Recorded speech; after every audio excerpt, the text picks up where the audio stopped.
Hello అండి, I'm doctor Keerthi, fertility specialist 49 hospital Vizag branch నుంచి మాట్లాడుతున్నాను. సో ఈరోజు మనము చాలామంది పేషెంట్స్ అడుగుతూ ఉంటారు, ఏఎంహెచ్ లెవెల్స్ గురించి తెలుసుకున్నాం.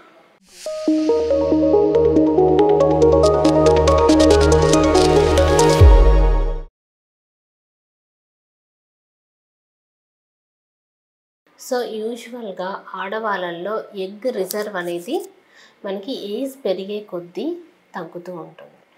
ఆడవాళ్ళకి ఫిక్స్డ్ నెంబర్ ఆఫ్ ఎగ్స్ ఉంటాయన్నమాట. అంటే పుట్టిన తర్వాత ఎగ్స్ అనేవి ఏజ్ పెరిగే కొద్దీ తగ్గుతూ ఉంటాయి. అందులో ముఖ్యంగా 35 ఇయర్స్ దాటిన తర్వాత ఆడవాళ్ళకి ఈ కౌంట్ తగ్గడం అనేది కొంచెం ఎక్కువ అవుతుంది. అండ్ మెయిన్లీ ఆ ఉన్న ఎగ్స్లో క్వాలిటీ ఆఫ్ ద ఎగ్స్ అనేది తగ్గడం జరుగుతుంది. సో ఎగ్ కౌంట్ తగ్గడము, ఉండే ఎగ్స్లో క్వాలిటీ తగ్గడము, ఈ రెండు కారణాల వల్ల ఏమవుతుందంటే, సో ఆ ఏజ్లో ప్రెగ్నెన్సీకి ట్రై చేస్తున్నప్పుడు ఆ పిల్లలు పుట్టే అవకాశం అనేది కొంచెం తగ్గుతూ ఉంటుంది. సో ఈ విధంగా మనం ఈ ఎగ్ రిజర్వ్ని మరి ఎలా తెలుసుకోవాలి అంటే, యూజువల్గా మనకు ఒక బ్లడ్ టెస్ట్ ఉంటుంది. సో దాన్ని ఏఎంహెచ్, యాంటీ ముల్లేరియన్ హార్మోన్ అంటారు. సో ఇది యూజువల్గా ఏ డే ఆఫ్ ద సైకిల్లో అయినా చేయించుకోవచ్చు. మీకు అంటే పీరియడ్ వచ్చిన తర్వాత ఏ టైంలో కూడా చేయించుకోవచ్చు. సో యూజువల్గా అరౌండ్ దీని వాల్యూ 2 to 2.5 అలా ఉంటుంది. సో అంతకంటే తక్కువ ఉంటాయి. ఫర్ ఎగ్జాంపుల్ ఒక 1 కానీ 1.5 కానీ ఆర్ 1 కంటే బిలో కానీ ఉంటే కొంచెం మనము ఎగ్ కౌంట్ తగ్గుతూ ఉన్నట్లు అర్థం చేసుకోవచ్చు. అలాగే స్కానింగ్ ఉంటుంది.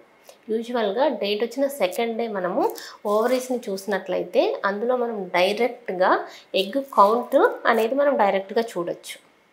సో ఏఎంహెచ్ అండ్ ఏఎఫ్సి అంటే యాంట్రల్ ఫాలికల్ కౌంట్, ఇవి రెండు చూసుకున్నట్లయితే సో మీ ఒవేరియన్ రిజర్వ్ గురించి మనకు ఒక ఐడియా వస్తుంది.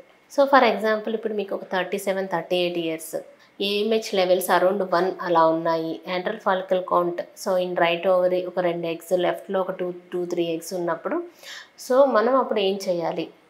సో యూజువల్గా ఏంటంటే మనం ఈ ఏజ్ గ్రూప్లో ఎక్కువ ఐయుఐ సైకిల్స్ అవి ట్రై చేయకూడదన్నమాట. ఎందుకంటే ఎగ్ రిజర్వ్ అనేది తగ్గుతూ ఉంది కాబట్టి. సో అట్ దిస్ స్టేజ్ ఒక 38-39 ఇయర్స్ ఉన్నప్పుడు యూజువల్గా మ్యాక్సిమం అంటే ఒక 1 or 2 ఐయుఐ సైకిల్స్ కంటే మనం ఎక్కువ చేస్తే, అంటే ఉండే టైం అంతా మనకి ప్రీషియస్ టైం కాబట్టి సో ఒక 1 or 2 సైకిల్స్ అవి చూసుకొని మేల్ ఫ్యాక్టర్ అంతా నార్మల్గా ఉన్నట్లయితే నెక్స్ట్ మనం ఐవీఎఫ్ ట్రీట్మెంట్ అది చేసుకున్నట్లయితే మీకు సక్సెస్ రేట్ అనేది బాగుంటుంది. సో ఇంకొంతమంది పేషెంట్స్ ఉంటారు, వాళ్ళకి ఒవేరియన్ ఏజ్ వైజ్ కాకుండా యూజువల్గా ఒక 25-26 ఇయర్స్కి ప్రిమెచ్యూర్ ఒవేరియన్ ఫెయిల్యూర్ అంటారు. అంటే చిన్న ఏజ్లోనే ఎగ్స్ కణాల సంఖ్య అనేది బాగా తగ్గిపోయి ఉంటుంది.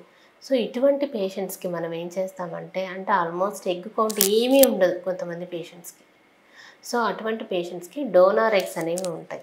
సో ఈ విధంగా ఎగ్ కౌంట్ బాగా తగ్గిపోయి ఆల్మోస్ట్ 0 ఉన్న పేషెంట్స్కి యూట్రస్ లైనింగ్ అంతా బాగుంది అనుకుంటే సో ఇటువంటి పేషెంట్స్ కూడా డోనార్ ఎగ్ వాడడం ద్వారా ప్రెగ్నెన్సీ అనేది కలుగుతుంది.